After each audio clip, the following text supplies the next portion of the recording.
Guys, and welcome to the channel. Today I'm going to show you how you can activate two WhatsApp accounts on your Samsung Galaxy S6 Lite.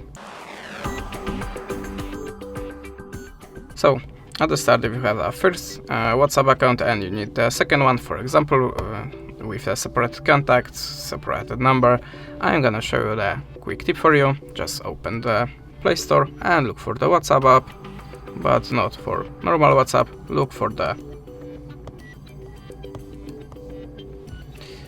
the WhatsApp business,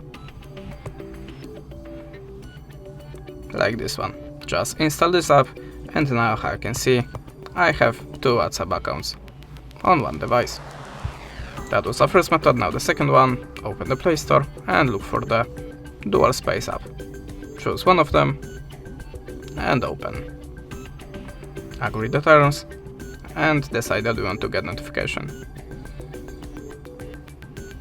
Allow permissions to the files.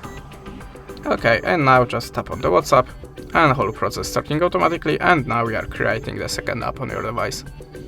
That's it, this is how it works. Thanks for the watching, leave us a subscribe, a comment, and goodbye.